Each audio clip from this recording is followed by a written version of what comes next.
Aujourd'hui, il suffit qu'un enfant de Dieu ou un serviteur de Dieu traverse une situation, passe une situation, est dans une situation que je peux appeler épreuve ou difficulté ou oppression. La première des choses qu'il fait, il accuse d'abord Dieu. Il accuse Dieu, il insulte Dieu, il dit tout à Dieu.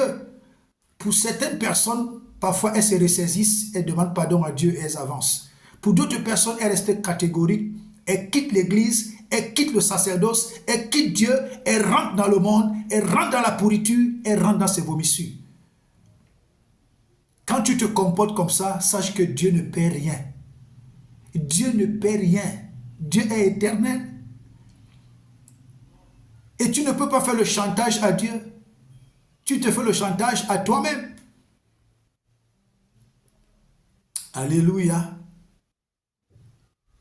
La marche avec Dieu, c'est une marche d'expérience. Dieu te donne des expériences au fur et à mesure, au fur et à mesure. La parole de Dieu devient vivante quand tu commences à expérimenter certains versets bibliques. Quand elle est encore écrite dans la Bible, tu la lis, tu la récites, tu la mémorises, oui, elle n'a pas de vie. C'est la lumière, c'est la vie de Christ qui est en toi. Les versets bibliques commencent à être puissants dans ta vie quand tu commences à les expérimenter. Quand tu les expérimentes dans une situation de chômage, une situation de maladie, une situation d'injustice, une situation de protection, une situation de famine, quand tu expérimentes la parole de Dieu sur un domaine précis que Dieu t'a permis de rencontrer sur ton chemin, c'est alors là que les versets bibliques deviennent une vie en toi.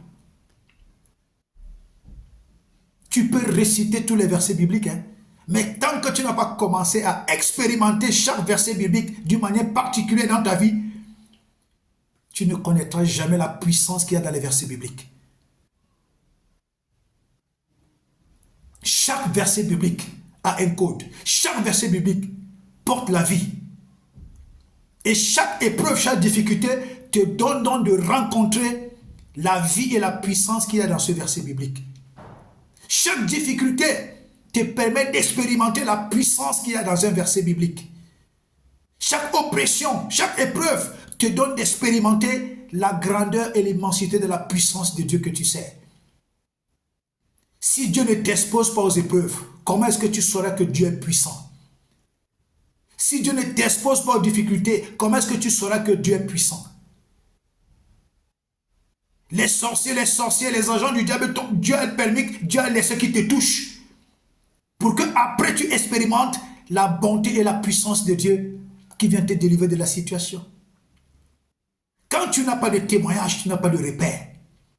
Quand tu n'as pas de témoignage, tu n'as pas de repère.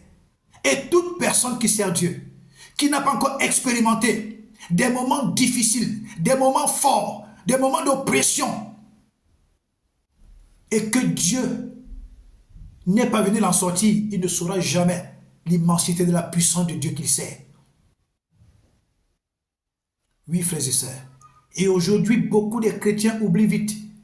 Tu es enfant de Dieu, tu es homme de Dieu, tu es servant du Seigneur. Dieu te sort d'une situation qui a failli te tuer.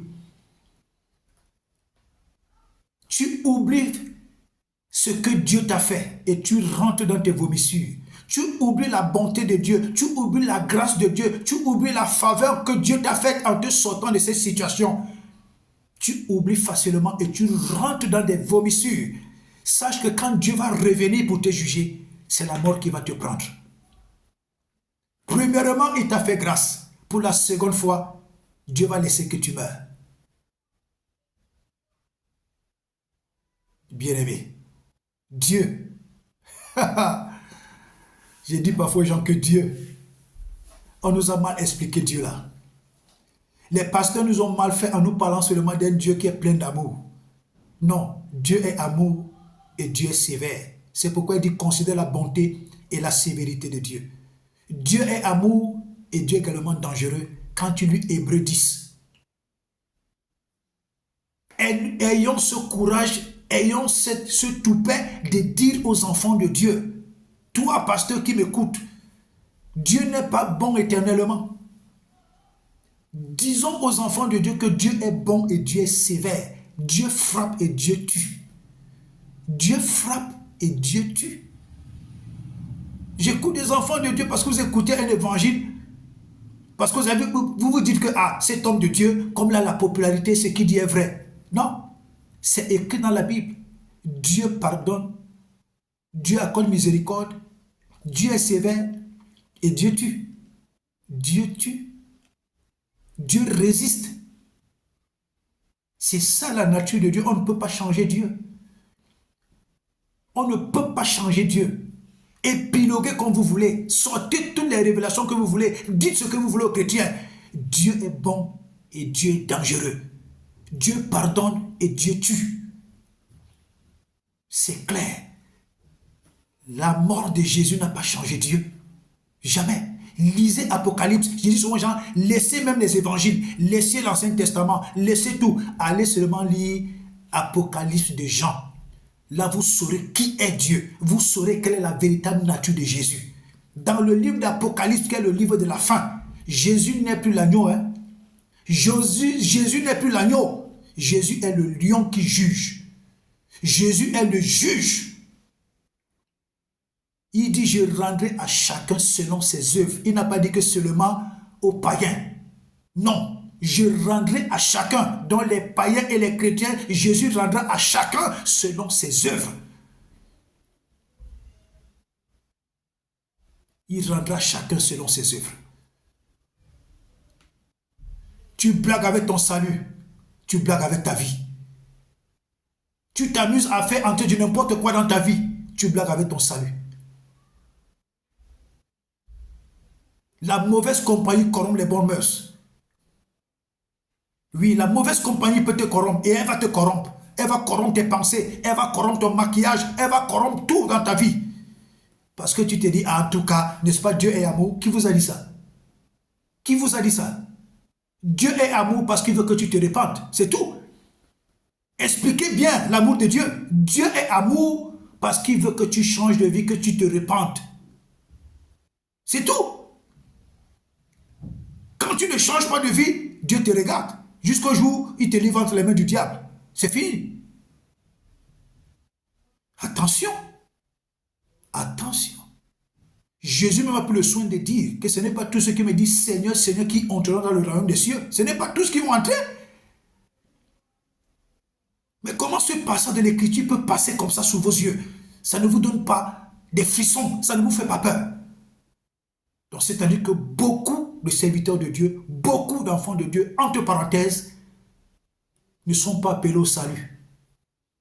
Oui, il y a peu qui seront sauvés. Je vous dis, il y a peu qui seront sauvés. Et ceux que vous condamnez de loin, vous serez surpris de les voir au paradis. D'autres même se répandent à la veille de leur mort.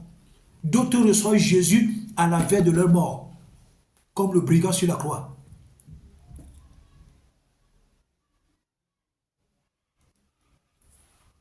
Tenez-vous tranquille. Dieu ne faillit pas. Tout est écrit ici dedans. Dieu ne va pas prendre son jugement ailleurs. Le jugement est déjà ici. Cette parole que vous rejetez, c'est elle qui vous jugera au dernier jour. Dit le Seigneur. C'est ce que Jésus a dit. Le jugement est déjà écrit. Donc tu peux épiloguer, tu peux te trouver des raisons, tu peux te trouver des échappatoires, tu peux tout dire sur la terre. Mais le jugement est déjà écrit. C'est déjà écrit. Tu évites le mal, tu évites de faire les choses que Dieu n'aime pas, tu t'attaches au Seigneur, tu implores la miséricorde de Dieu tous les jours pour que tu ne perdes pas ton salut. Ce qui est sûr, tu seras sauvé. Mais tu vis mal. On te trouve dans les coups les plus foireux. L'impudicité, l'adultère, la haine, l'hypocrisie, c'est toi. La méchanceté, c'est toi. Les divisions, c'est toi. Et tu dis que parce que tu as reçu, tu as donné ta vie à Jésus, tu seras sauvé.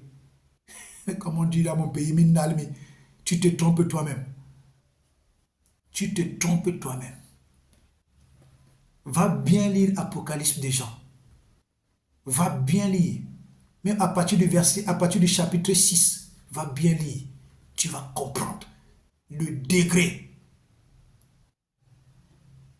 de la colère de Dieu, le degré de la colère de Jésus pour ceux qui vivent dans le désordre.